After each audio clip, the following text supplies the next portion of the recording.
Rodri, I hope you're okay.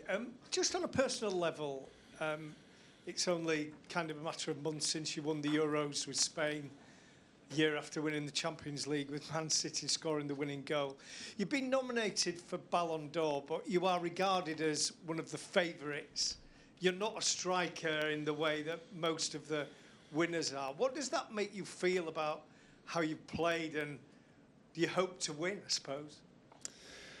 Well, to be honest, very, very happy for everything that happened to me the last years. I mean, winning what we win and in the last summer Euros with my country is just a dream. And yeah, it's the consequences of the work hard and the consistency and never give up, and this kind of thing. So I always said that individual awards is just the consequences of the work. I really feel right now that the people is recognizing my work and and trying to push me to win it or whatever.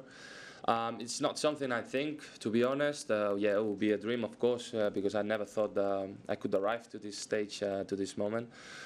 But in the other hand, I mean, once you arrive here, you just want to, people say what they think, vote, and that's it. I would have said whatever it is. And as you said, the things of the position, yeah, I know I play a different role than the most players that are nominated in these trophies, I know, but it's also show that the football can be beautiful in different views, You can be beautiful playing as a midfielder or scoring goals or being a defender, We all know how football works. But yeah, I think there's lots of people that really appreciate the role of a midfielder, so let's see what happens. Hiya, Rodri. There's been quite a lot of talk about the amount of games that players are playing at the moment with the expanded Champions League. Obviously, you've got the Club World Cup next summer. In your mind, because you've been quite outspoken about it as well, in your mind, how many games a season do you think is an optimum level for an elite player to play? Honestly, I don't know the exact number. I think from my experience, I can tell you that 60, 70, no. Obviously, I think between 40 and 50 is the amount of games in which a player can perform in the highest level. After that, everything comes, you drop, because it's impossible to sustain the physical level. And yeah, and I think this years we're gonna go until 70, maybe 80. I don't know.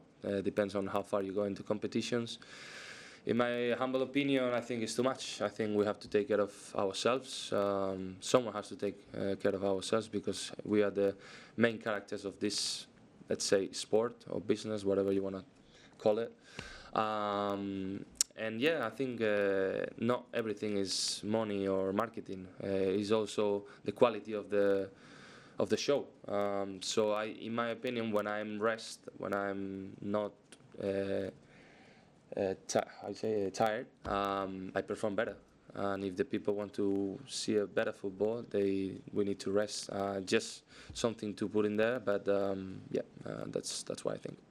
And just on the quality of games, I think Erling Haaland said in the summer that he didn't think the European Championship, some of the games there, were of the same quality as he'd seen previously.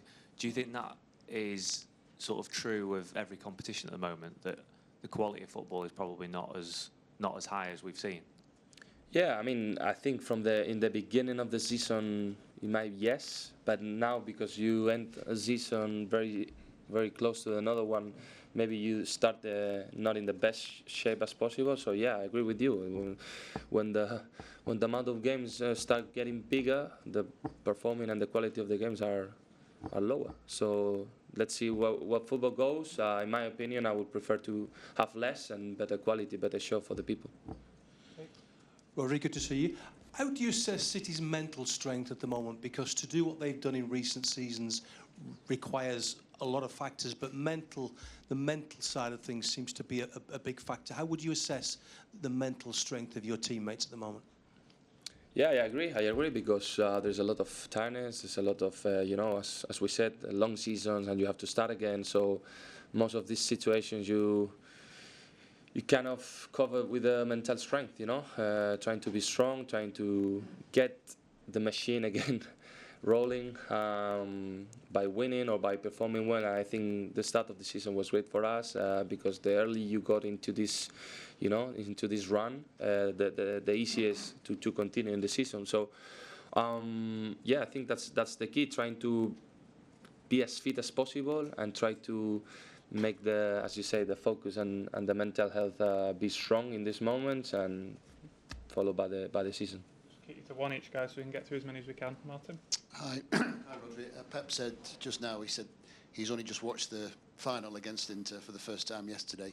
Just wondered how many times you've watched it, and in particular your goal. Well, the full game, maybe 1, 2. Small clips like thousands, to be honest. But yeah, I think we were watching the game yesterday, analyzing them because they haven't changed much in the way they play. And yeah, it was great to see us back. He told us that he was the first time he watched the game. So yeah, I mean, this is football. I mean, it was a great time, but now life goes on and we have other challenges or goals in our heads. So yeah, we need to move on and try to start as well as possible this new competition. Hi, Rodri. How much have you appreciated your time off that you've had since the Euros to kind of get a bit of rest? And did you switch off from football, or were you sort of watching City Ipswich on a telly somewhere? Well, it was great for my legs, great for me. I had like 1 month, and after I need to recover a little bit also. So I think in general terms, like 2 months that have been great for me to stop a little bit and to prepare myself. I think nowadays it's even more important to do these kind of things than not come early and do a pre-season, I think football is changing in that way.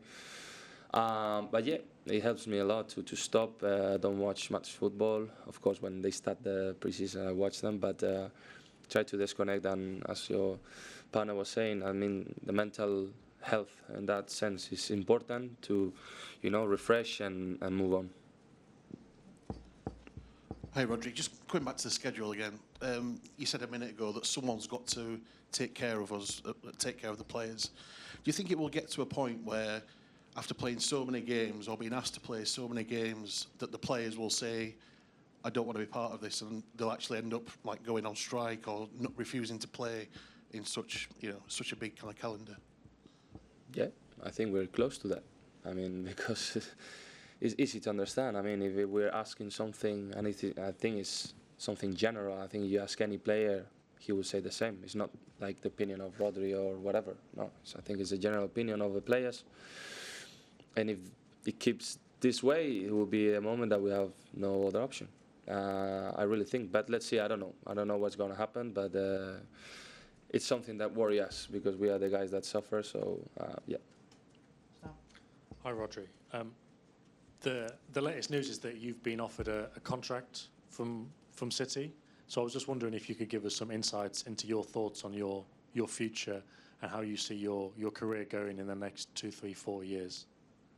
Nothing much to say. I have with this 3 more years at the City, and when I signed the contracts, I don't think on other teams. I just think on finishing. So yeah, I have contract with City. Nothing else I can say. James, yes. Rodri, just on the schedule again, the World Players Union have talked a lot about the dangers and the perils of it. The world's top player, are you as top players now, is it becoming quite an open topic of conversation among you privately, the schedule and your quiet moments, and how big an issue is it? Like the players in, when you join up with Spain, do you talk about it? And do the players at City talk about it? And do you think at Real Madrid and Barcelona and all the top clubs, players are starting to talk about it and it's becoming a thing for you? Well, I don't know, because I can only tell you about my club and my national team. But yeah, it's something we're worried. Something that, of course, it's not the same for all the players, because not all the players play 60 games. Depends on which team you are. Depends if you play more or less. But all of us, we think the same. It's not just about that, because it's also the time you have to break. Many things. So Yeah, it's something we're worried, as we said before, and yeah, let's see what he brings us, all these things. The last one in English with the answer, please. Thank you. Hi, Rodri. Hi. Again, on the schedule. So Erling has had a decent start to the season, you could say, and he's talked about how his long summer break has helped to this. Is his start to the season a good example of why you need a good break between the seasons? Yeah, maybe it's a good example. I mean, he had a long break because, well, his country didn't qualify for the Euro, so long break. And you see how he's performing right now. He's turning again that beast we saw in the early days. And yeah, it can give you a clue that why we ask this. But I don't know. That's my opinion, and that's it.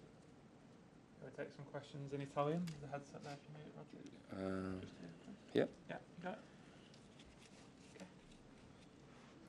Ciao Rodri. Qualche mese fa Cancelanoglu ha stilato la sua classifica dei 5 migliori registi al mondo, si è messo al primo posto e ha messo te al secondo.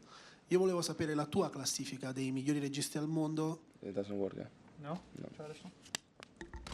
I understand you, but... Okay. I repeat. Go ahead. Qualche mese fa Calhanoglu ha stilato la sua classifica dei migliori 5 registi al mondo, ha messo se stesso al primo posto e te al secondo. Volevo sapere se sei d'accordo e invece qual è la tua classifica dei primi 3 o dei primi 5 al mondo tra i registi. Grazie. Well, it's what can I say? I mean, it's his opinion, respected. I'm not here to judge who's the best, who's not the best. I think you guys are more professional to analyze that, or the fans. I just want to be the best version of myself. I think he's a great player. I don't want to say who's the better. I want to be the best. That's why I perform, but I don't want to do a ranking. Ciao. Sorry. Volevo chiederti se c'è un aspetto in particolare dell'Inter che vi preoccupa, avendo riguardato anche la partita ieri, e se c'è anche un giocatore in particolare da tenere in considerazione domani sera. Grazie. Yeah, in English or Spanish? English.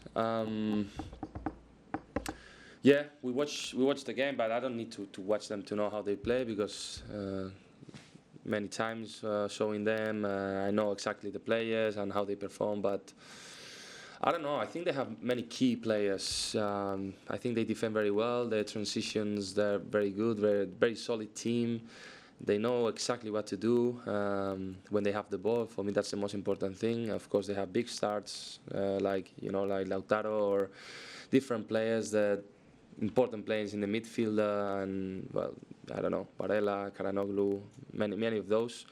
And yeah, I think a very complete team. I don't think they're like big star team that they have a main guy. They have lots of good players. They perform well as a team.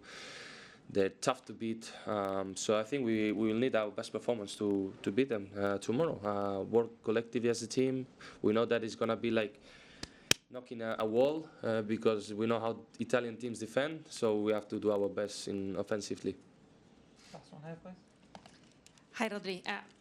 Concerning the midfielders, I mean, from a midfielder point of view, what do you think the Inter midfielder players have particularly do they have something special? I mean, what do you like most of the midfielders? Because our concern is that after the Serie A match, in which Mr. Inzaghi changed a lot in the midfield, tomorrow probably will play Mkhitaryan, Barella, Calhanoglu. So there is a lot of concern in this area of the field. Thank you. Yeah, I think yeah, exactly. Well, the same players that I'm playing from the last years, except Brozovic. Let's say that he moved on. Yeah, I know them very well. I know them, how they perform, the quality they have, and the way they defend and attack in that Inter de Milan. What can I say? I think they're good, very good players.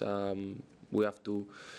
They are the guys that control the game for them, and also they do something very well. Is the way they kind of pass from defending to attack in a very high speed and how they control. So yeah, I think we have to watch out. They're strong in that area, but we're also strong too. So yeah, let's see. Good battle tomorrow to watch. Yeah. Thank you, guys. Yep. Thank you, guys.